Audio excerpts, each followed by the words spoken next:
Welcome to Nilgiri YouTube channel. Last class మనం first of all what is contract? Contract లో involve అయిన characters వాటి గురించి మనం చూసాం. Of course ఇక్కడ contracts types of contracts kind of contracts అంటాం, మనం క్లాసిఫికేషన్ ఆఫ్ కాంట్రాక్ట్స్ అంటాం. అవి ఎలా ఉంటాయి? కానీ బేస్డ్ ఆన్ ద కాంట్రాక్ట్స్ అంటే వాటి ప్రవర్తన విధానం బట్టి మనం డిబేట్ చేయడం జరిగింది. అవి ఏ రకంగా డిబేట్ చేయడం అంటే on base of formation, on the base of performance and also on the base of validity.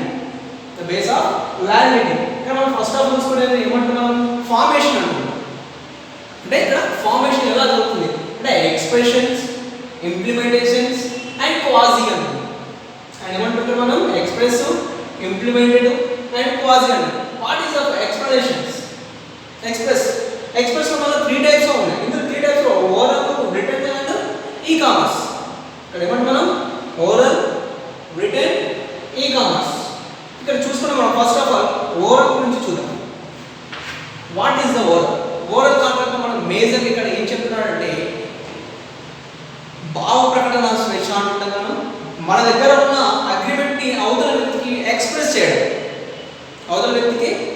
చేయడం, అలా ఎక్స్ప్రెస్ చేసినప్పుడు మాత్రమే మనం పర్ఫెక్ట్ గా మనం దాని గురించి ఇన్ఫర్మేషన్ అనేది చేయగలుగుతాం. అంటే మనం ఓరల్ గా దాని గురించి చెప్పినప్పుడు అవతల వ్యక్తికి ఎలా అర్థమవుతుంది, తను ఎలా రిసీవ్ చేసుకుంటాడు అగ్రిమెంట్ ని, అందు గురించి అని చెప్పేసి ఎక్స్ప్రెస్ బేసిస్ కూడా మనం కాంట్రాక్ట్ చేసుకుంటాం. మెయిన్ టాపిక్ వచ్చేసి ఓరల్ గా అంటే మనం మాట ద్వారా చెప్పినప్పుడు తను అగ్రీ అయితే contract will be run. And also written, ఏ కాంట్రాక్ట్ అయినా మనము 80-72 ప్రకారం మనం ఏమంటున్నాం, లీగల్ గా రిటన్ గా ఉంటే దాన్ని లీగల్ అగ్రిమెంట్ అని చెప్పేసి చూస్తున్నాం. అంటే అలాంటి లీగల్ అగ్రిమెంట్ కూడా ఖచ్చితంగా మనము రిటన్ గా చూస్తున్నాం. అంటే ఈ రిటన్ మనం ఏమేమి చెప్తున్నాం, ఈ కాంట్రాక్ట్ లో ఎలాంటి యాక్టివిటీస్ చేయాలి, which are not to do అనే విషయం గురించి మనం ఇక్కడ రిటన్ లో మనం ఎక్స్ప్లెనేషన్ చేసుకోవడం జరుగుతూ ఉంటుంది. అంటే ఈ రిటన్ లో ఖచ్చితంగా కూడా మనం the parties, contract parties, agreement of parties మనం ఇంప్లిమెంటేషన్ చూసుకోవాల్సిన అవసరం ఉంటుంది. Then which person as a contract కి eligibility person, as a not eligibility person అని మనం చెక్ చేసుకొని రిటర్న్ లో చూసుకోవాల్సిన అవసరం ఉంటుంది. And also e-commerce, we are all know that e-commerce present ఉన్న సిచువేషన్ మనం ఈ-కామర్స్ బేస్ చేసుకొని కాంట్రాక్ట్స్ అనేవి రన్ చేయడం జరుగుతుంది. అంటే బేస్డ్ ఆన్ ఒక సెల్లర్ కి బయర్ కి you don't have any connections. అంటే అవతల అమ్మే వ్యక్తికి కానీ కొనే వ్యక్తికి కానీ ఎలాంటి కనెక్షన్ లేదు, బట్ ఆయన కానీ ఇక్కడ మనకి కాంట్రాక్ట్ అనేది రన్ అవుతుంది. How it is possible? ఈ పాసిబిలిటీ బేస్ చేసుకుంటే మనం ఏమంటే ఈ-కామర్స్ దీన్ని ఫుల్ఫిల్ గా చేస్తుంది. This middle person, who is the middle person అంటే ఇక్కడ ఈ-కామర్స్ అనేది మిడిల్ పర్సన్ మనం చూడడం జరుగుతుంది. జస్ట్ ఈ-కామర్స్ మనకి ఎగ్జాంపుల్ ఫ్లిప్కార్ట్ కానీ, అమెజాన్ కానీ, స్నాప్డీల్స్ కానీ, అండ్ ఆల్సో లోకల్ మార్కెట్ లో జస్ట్ ఎగ్జాంపుల్ మనం ఇక్కడ జొమాటో ఉంది. వీటన్నిటిని కూడా మనం ఈ-కామర్స్ యాక్టివిటీస్ అంటున్నాం. వీళ్ళు ఏం చేస్తున్నాం, ఒక ప్రొడక్ట్ మనం ఆర్డర్ చేస్తే వాళ్ళు ఏం చేస్తారు, దాని ప్రొడక్ట్ తీసుకొచ్చి మన దగ్గర నుంచి మనీ తీసుకొని ఆ ప్రొడక్షన్ మనం రిసీవ్ చేసి వెళ్ళిపోతున్నాం. That's all. ఇక్కడ కాంట్రాక్ట్ అనేది కంప్లీట్ అవుతుంది. ఇక్కడ ఇది లీగల్ గానే జరుగుతుంది. ఎలా జరుగుతుంది, మనము వెబ్ లో మనం ఆన్లైన్ లో అప్లై చేసినప్పుడు మనకు సంబంధించిన డీటెయిల్స్ ఇస్తున్నాం, పేమెంట్ చేస్తున్నాం. ఇక్కడ లీగల్ గా దానికి సంబంధించిన సర్టిఫికేట్స్ మనకు కనిపిస్తున్నాయి. కాబట్టి ఇక్కడ లీగల్ గానే ఇంప్లిమెంట్ అవుతుంది అన్నమాట. ఇక్కడ కాంట్రాక్ట్ ఇక్కడ బేసిస్ కూడా ఇక్కడ ఎలాంటి ప్రాబ్లమ్స్ అన్నమాట ఇక్కడ కనిపించకుండా ఉంటున్నాయి. అండ్ ఆల్సో ఇంప్లిమెంటెడ్ అంటే ఇక్కడ ఎక్స్ప్రెసివ్ అండ్ ఇంప్లిమెంటెడ్. ఇది ఇంప్లిమెంటెడ్ అనేది కొద్దిగా టిపికల్ గానే ఉంటుంది. ఇక్కడ టిపికల్ గా మీన్స్ అనేది ఒక వ్యక్తికి ఇంకో పర్సన్ కి జరగదు. ఇక్కడ ఒక వ్యక్తికి మనందరి కంపెనీకి జరగడం కానీ లేదంటే ఒక సొసైటీకి జరగడం కానీ జరుగుతుంది. జస్ట్ ఎగ్జాంపుల్ మనం ఆర్టీసీ బస్సులో వెళ్తున్నాం. ఆర్టీసీ బస్సులో వెళ్ళగానే ఫస్ట్ ఆఫ్ ఆల్ మనం తీసుకోవాల్సింది కండక్టర్ దగ్గరికి వెళ్ళి టికెట్ తీసుకోవడం మన బాధ్యత. అని అమౌంట్ మనం బార్గెన్ చేయగలుగుతామా? చేయలేదు. ఇక్కడ మన ప్రొడక్ట్స్లో కానీ, ఫ్లిప్కార్ట్లో కానీ, ఇక్కడ ఈ-కామర్స్లో కానీ, రిటైల్లో కానీ, ఓవరాల్లో కానీ మనం బార్గెన్ చేయడానికి పాసిబిలిటీ ఉంటుంది. సో అమౌంట్ అయితే నేను do, I can do, I can not do అని చెప్పి చెప్తున్నాం. బట్ ఇక్కడ ఇంప్లిమెంటెడ్ అనే దాంట్లో వచ్చేసరికి ఇక్కడ ఇలాంటి కాంట్రాక్ట్ వచ్చేసరికి ఇప్పుడు మన ఆర్టీసీ చార్జెస్ అనేది డిక్లేర్ చేస్తారు. యాజ్ ఏ గవర్నమెంట్ అనేది జియో రిలీజ్ చేయడం కానీ లేదా సొసైటీ వాళ్ళు రిలీజ్ చేయడం కానీ జరుగుతూ ఉంటుంది. రిలీజ్ చేసినప్పుడు మనం ఖచ్చితంగా మనం అక్కడ ట్రాన్స్పోర్ట్ మనం రన్ చేయాలి అంటే first of all we can buy the ticket compulsory. ఆ టికెట్ మనం బై చేస్తే మనం అందులో ట్రావెల్ చేయగలుగుతాం. అదర్వైజ్ అక్కడ నుంచి ట్రావెల్ చేయడానికి పాసిబిలిటీ ఉంటుందా అంటే పాసిబిలిటీ ఉండదు. And also just tea stall కానీ యాజ్ అ హోటల్ కానీ అండ్ రైల్వే క్యాంటీన్స్ కానీ ఇవన్నీ కూడా మనము ఇంప్లిమెంటెడ్ ఆఫ్ కాంట్రాక్ట్ కింద మనం చూసుకోవడం జరుగుతుంది. ఇంప్లిమెంటేషన్ కాంట్రాక్ట్ తో పాటు ఇక్కడ మనకు మెయిన్ థింగ్ ఇక్కడ చూసుకోండి, this one main important topic. ఇక్కడ కాదు, ఇక్కడ మనకు ఇంపార్టెంట్ ఈ క్వాజీ కాంట్రాక్ట్ అనేది మనకి ఒక బీకాంలోనే కాకుండా ఫర్దర్ స్టడీస్లో కాంపిటీషన్ ఎగ్జామ్స్లో కూడా మనకి ఇక్కడ ఈ టాపిక్ అనేది వినిపిస్తూ ఉంటుంది. ఇక్కడికి వచ్చేసరికి ఇది కాంట్రాక్ట్ అని చెప్పలేము, అగ్రిమెంట్ అని చెప్పలేము, హెల్పింగ్నెస్ అనేది కూడా చెప్పలేము. But is a typical topic in the contract classification of కాంట్రాక్ట్లో ఒక టిపికల్ టాపిక్ మనం చూడడం జరుగుతుంది.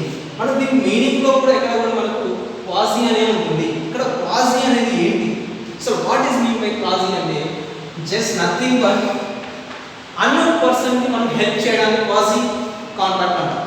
అన్నోన్ పర్సన్, అతను ఫ్రెండ్ కాదు, రిలేషన్ కాదు, ఏ రకంగా మనకు బంధువు కూడా కాదు, మనకి ఎలాంటి అతను అన్నోన్ పర్సన్, మనకి ఏ రకంగా కూడా తెలియదు, అలాంటి వ్యక్తికి మనం హెల్పింగ్ చేయడానికి కూడా క్వాజీ కాంట్రాక్ట్ అంటాం. Just example, together transport artist మనం ట్రాన్స్పోర్ట్ ట్రావెల్ అవుతూ ఉన్నాం, అతను బస్సు దిగేటప్పుడు తన పర్స్ నుంచి టికెట్ తీద్దామని పర్స్ తీసి టికెట్ తీసుకున్నట్టు పర్స్ అక్కడనే డ్రాప్ అయిపోయింది.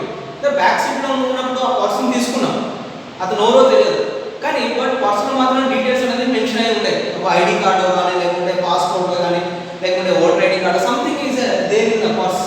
ఆ పర్స్లో చూసుకొని నువ్వు ఆ పర్స్లో అడ్రస్ నువ్వు ఆ పర్స్ని పోస్ట్ చేయడం కానీ, లేదంటే అతనికి వెళ్ళి ఫోన్ చేయడం కానీ రిసీవ్ చేసినాం అనుకోండి, అలాంటి వాటిని క్వాజీ కాంట్రాక్ట్ అంటారు. మనకు అలాంటి దాంట్లో మనకు కన్సిడరేషన్ ఏమైనా ఉంటుందా, అంటే ఎన్నికో ప్రతిఫలం ఏమైనా ఉంటుందా, డబ్బులు ఏమైనా ఇస్తారా, అతను ఏమన్నా హెల్ప్ చేసినందుకు అంటే మనం ఎక్స్పెక్ట్ చేయం కదా, అతను డబ్బులు ఇస్తాడా ఇవ్వడానికి మనకు ఫర్గెట్ తర్వాత విషయం. బట్ మనం ఎక్స్పెక్ట్ చేస్తామా, అతనికి పర్సన్స్ మనకు డబ్బులు ఇస్తాడని మనం ఎక్స్పెక్ట్ చేస్తామంటే చేయలేము.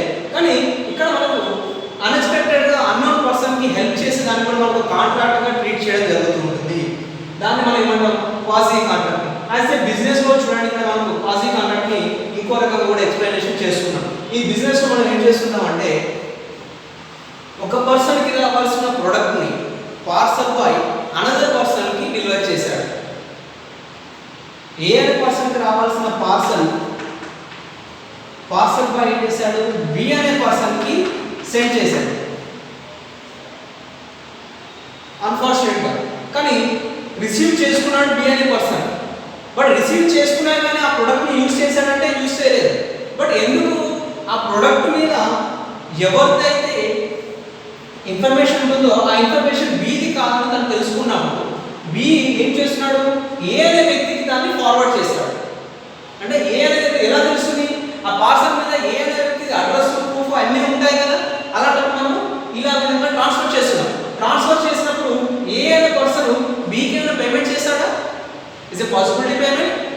ఇతను ఎవరో తెలియదు, అన్నోన్ పర్సన్, ఆయన తన ప్రోడక్ట్ తీసుకొచ్చి ఇచ్చాడు, కానీ ఇతను ఏమన్నా అడిగాడు, నాకు ఏమైనా ప్రతిఫలం కావాలని, ఐ నాకు ఏమైనా కన్సిడరేషన్ కావాలని ఇతను ఏమైనా చెప్పాడంటే ఏమీ చెప్పలేదు. కాబట్టి ఇతను వీళ్ళిద్దరి మధ్య ఎలాంటి కాంట్రాక్ట్ జరగలేదు అంటే మనకు క్వాజీ కాంట్రాక్ట్ అనేది జస్ట్ అనదర్ పర్సన్కి హెల్ప్ చేయడానికి మనము క్వాజీ కాంట్రాక్ట్ మనం చూడడం జరుగుతుంది. యాజ్ ఏ బిజినెస్లో కానీ జనరల్ లైఫ్లో కానీ మనం ఇలాంటివన్నింటినీ కూడా మనం చూస్తూ ఉన్నాము.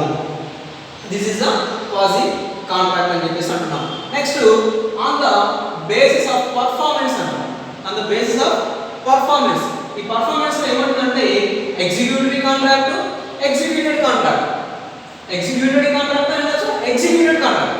What is mean by executed, what is mean by executed అంటే ఏంటమ్మా, టోటల్గా కంప్లీట్ అయిపోయింది, వర్క్ అనేది ఫినిష్ అయిపోయింది. ఇక్కడ కాంట్రాక్ట్ అనేది ఏంటంటే టోటల్గా కంప్లీట్ అయింది. ఏ పర్సన్ బీకి ఇచ్చిన అగ్రిమెంట్లో, ఇక్కడ ఏ పర్సన్ బీకి ఇచ్చిన అగ్రిమెంట్లో బీని ఫుల్ఫిల్ చేశాడు, అండ్ బి ఇచ్చిన అగ్రిమెంట్లో ఏ పర్సన్ దీన్ని కూడా ఫుల్ఫిల్ చేశాడు. అలా చేసినప్పుడు ఏంటంటే ఇద్దరి మధ్యలో ఉన్న కన్వర్సేషన్ అనేది టోటల్గా కంప్లీట్ అయిపోయినట్టే కదా. That's called executed contract. అంటే both are conversation is totally completed, that's called also executed contract అని చెప్పేసి చెప్తున్నాను. And also executed contract, executed కాంట్రాక్ట్లో ఇంకా 2 టైప్స్గా ఉన్నాయి. ఎగ్జిక్యూటెడ్ కాంట్రాక్ట్స్ అంటే కంటిన్యూషన్ ఆఫ్ కాంట్రాక్ట్, ఇంకా కంప్లీట్ అవ్వలేదు, ఎప్పుడు కంప్లీట్ అవుతుందో కూడా చెప్పలేదు. అలాంటి కాంట్రాక్ట్ మనం ఇక్కడ చూస్తున్నాను. అన్లిటరల్ అండ్ బిలిటరల్ అంటే ఇక్కడ ఎగ్జిక్యూటివ్ కాంట్రాక్ట్ లో చూసుకుంటే ప్రతి one person is running the contract and also another person is not running the contract. అంటే ఇక్కడ ఒక పర్సన్ ఏం చేస్తున్నాడు, కాంట్రాక్ట్ ఏమో తాను తీసుకున్న విధంగా అగ్రిమెంట్ ప్రకారంగా వర్క్ రన్ చేస్తున్నాడు.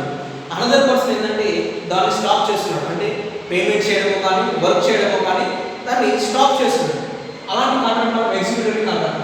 ఎగ్జిక్యూటివ్ కాంట్రాక్ట్లో అన్లిటరీ కాంట్రాక్ట్ అన్లిటరీ కాంట్రాక్ట్ అని చూసుకున్నప్పటికీ ఒకే వ్యక్తి దాన్ని రన్ చేస్తూ వెళ్తూ ఉంటాడు, వేరే వ్యక్తి ఎవరు కూడా అందులో ఉండదు. అంటే వన్ సైడ్ కాంట్రాక్ట్, ఏకపక్షంగా మనం చూసుకుంటాం. అంటే ఈనాటి ఆఫర్ నేను ఇస్తాను, నువ్వు యాక్సెప్ట్ చేస్తావో చేయవు, అంతే. వేరే ఆప్షన్ లేదు.